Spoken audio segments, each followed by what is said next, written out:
सियासत में क्या हो रहा है और सियासत में क्या हलचल मची हुई है इस वक्त। तो सिर्फ यही सवाल पैदा होता है कि आप अंदाजा लगाएं कि मोदी का ड्रामा तो पिट गया, मगर मोदी को देखें कि वो सिखों ने जिस तरह दुनिया भर में पाकिस्तान की हिमायत का ऐलान भी कर दिया और सिखों ने कहा है कि आप देखिए पाकिस्तानी कौम के साथ साथ भारत में सिखों पे भी इतना जुल्म किया जा रहा है। आप अंदाजा लगाएं कि उनकी जमीनों को पे कब्जा कर लिया गया, उनकी जायदादों पे कब्जा कर लिया गया और ऊपर से उनको नौकरियों से निकाला जा रहा है सिखों को। अब आप सोचिए पाकिस्तानी पे तो चले कोई लॉजिक बनती है कि चलो जी पाकिस्तान से उनकी फाइट हो रही है, पाकिस्तानी लोगों को वो निकाल रहे हैं। आप सोचिए एक दर्दनाक वीडियो जो आप लोगों ने भी देखी होगी, जो मोदी ने इतनी पुरानी खातून थी जिन्होंने जिंदगी वहां पे गुजारी है और कितने लाख लोग भारत में रहते हैं जिन्होंने अपने अपने कंट्री को, मुसलमानों ने उसको इंडिया को ही अपनी कंट्री माना है। पहले तो आप सोचेंगे इंडिया के कश्मीर में सुन रहे आ रहे थे कि जुल्म और सितम की हद कर दी है, कश्मीर के अंदर किस तरह तबाही मचाई है, किस तरह कत्ल गारत कर रहा है, मगर अब तो वो भारत के अंदर भी सेम ऐसी मुसलमानों के साथ, पाकिस्तानियों के साथ मोदी उतर आया कर जिस तरह के जुल्म कर रहा है। उस औरत की जो वीडियो आपने देखी होगी जिसमें वो बच्चा रो रहा है, माँ इतनी रो रही है जिसने अपने बच्चों को छोड़ के उसको वापस भेज दिया पाकिस्तान। तो अंदाजा लगाएं कि ये जुल्मों की इंतहा है या नहीं है। आप लोग खुद सोचें कि क्या इतना भी इंसान दुश्मनी में उतर आता है। पूरी दुनिया में अब तो पूरी दुनिया मोदी को खराब कह रही है, पूरी दुनिया में इसका ड्रामे की बिल्कुल समझ लें झूठ सारा सामने आ चुका है। अब आप लोग बताइए कि आखिर वो किस तरह कहते हैं अब किस तरह उतर करेगा ये इसका सही। और क्या आपको लगता है कि जंग होने वाली है पाकिस्तान के अंदर? और पाकिस्तान में इस वक्त जो जंग की तैयारियां समझे कह रहे हैं कि मोदी किसी तरह रुकेगा नहीं और जरूर जंग करेगा, मगर सिखों ने कहा है कि हम पाकिस्तान के लोगों के साथ हैं।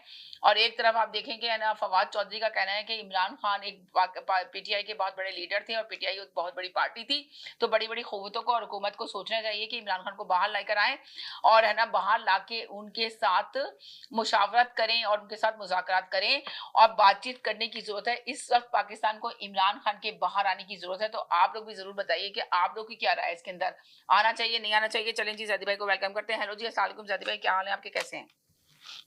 वालेकुम सलाम समीना। जी, क्या कहेंगे आप इस तरह जो सारा इंट्रो में मैंने कहा है कि सिखों ने तो दुनिया भर में पाकिस्तान की हिमायत का ऐलान कर दिया, जैसे कि मोदी पाकिस्तानियों के साथ साथ सिखों पे भी इतना जुल्म ढा रहा है, तो आखिर क्या चाह रहा है मोदी, ये समझ नहीं आ रही बात किसी के भी। देखें, जिस जंगी जुनून में भारत और भारत के रहनुमा है वो यके बाद दीगरे उनकी तमाम तर चीजों का अगर देखें तो राज अफशा होता चले आ रहा है, उनको हजीमत का सामना करना पड़ रहा है। अभी ताजा तरीन इतना ये है कि उनके अपने डिफेंस इंटेलिजेंस के जो चीफ थे उनको भी उन्होंने बरतरफ कर दिया।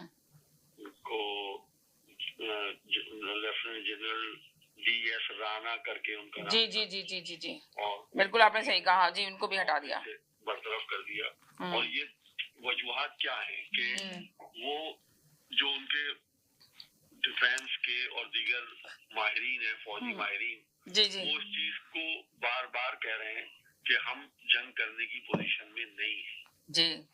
वो सियासी रहनुमाओं को बताने की कोशिश कर रहे हैं कि इस वक्त हम इस पोजीशन में नहीं है कि पाकिस्तान से मुकाबला कर सके। राइट। क्योंकि इंडिया एक बड़ी ताकत है, उसके पास एक बड़ी तादाद में फौज भी है, उनके पास असला भी है, लेकिन पाकिस्तान का खौफ और पाकिस्तान की मुस्तैदी, पाकिस्तान की फौजी अफराद की माहिराना क़यादत, माहिराना तरबियत से अभी भी इंडिया बुरी तरह से खौफजदा है।